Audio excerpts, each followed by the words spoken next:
Why did Swami Vivekananda, one of the greatest preachers of Vedanta philosophy since the time of Shankaracharya, die so young? Just like Shankaracharya, Swami Vivekananda too did not live long and left his physical body at the early age of 39. Now, even though Swamiji, as he was called, suffered from many ailments such as diabetes and asthma, nevertheless, on the day of his passing, he was actually in good health and in a jovial mood during breakfast. So what caused him to die so young? Actually, behind the passing of every evolved soul such as Swami Vivekananda, there is a greater spiritual reality hidden which we ordinarily do not grasp. But luckily for us, Swamiji himself revealed the truth in great detail. About 6 years before his passing, sometime in August of 1896, Vivekananda confided to his brother disciple Swami Abhedanand that he was going to live only for 5 or 6 years more at most. How accurate was this prediction? For Swami Vivekananda passed away 6 years hence on July 4th, 1902. When Swami Abhedanand protested, saying a young man like him should not think of death, Vivekananda replied, "You do not understand. My soul is getting bigger and bigger every day, so much so that the body can hardly contain it. Any day it may burst this cage of flesh and bone." Now what did Swamiji mean when he said that his soul was getting bigger? Here is the explanation. The soul is nothing but pure consciousness. So what Swami Vivekananda meant was that his consciousness was expanding so much beyond the realms of ordinary human consciousness to the domain of the superconscious that the body was proving an inadequate container and would soon have to be let go. To better understand this point, let us delve into Vedanta philosophy for just a few moments. According to Vedanta philosophy, consciousness is a field which exists separate from the body. This field of consciousness is a continuum, which means that it goes on endlessly in all directions like an infinite ocean. For the sake of simplicity, I will draw it as follows. The yellow bar representing the infinite field of consciousness. Now our individual souls can be thought of as a portion of this continuous field of consciousness. Thus what we normally experience as human consciousness is only a small subsection of the infinite range of consciousness, the vast majority of which lies beyond the realm of ordinary human experience. Here I would like to point out that many times what we call as paranormal or psychic phenomena fall in this zone.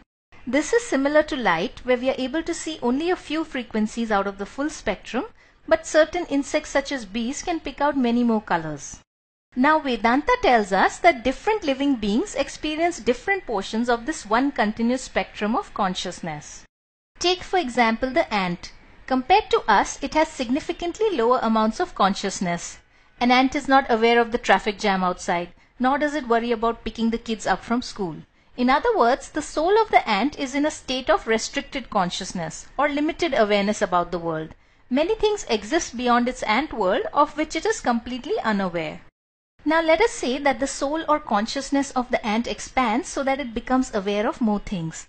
Then Vedanta tells us that the soul of the ant will find the small body and brain of the ant as insufficient to express its greater consciousness, and therefore it will manifest for its purposes a better body, say that of a cat. So according to Vedanta, this is how evolution happens. Underneath the chain of physical evolution of species is the spiritual reality of an expanding consciousness. This expansion of consciousness is the real engine which propels the entire train of biological evolution. Now in the evolutionary chain, you do not jump directly from an ant to a cat. Rather, there are many small evolutionary steps in the middle, but this is just an example to demonstrate the idea. In fact, in Hinduism, the soul is said to traverse through 8.4 million life forms before it attains to a human birth. But human beings too are not the final step in the evolutionary chain. In the case of human beings, our consciousness or our soul has gotten significantly bigger than that of animals, but it is still restricted. In fact, still beyond the realms of ordinary human consciousness lies a specific state of superconsciousness where our soul has become so enlarged that it has become infinite. In other words, from being a little portion of the ocean of consciousness, it has become the whole. This state, where the soul has become one with the infinite ocean of consciousness, also known as universal consciousness or God, this state of the soul is called by different names in different religions. In Hinduism, it is called Samadhi. In Buddhism, enlightenment. And in Christianity, salvation. The names may be different, but they all mean the same thing, and that is freedom or liberation from the evolutionary cycle of birth and death.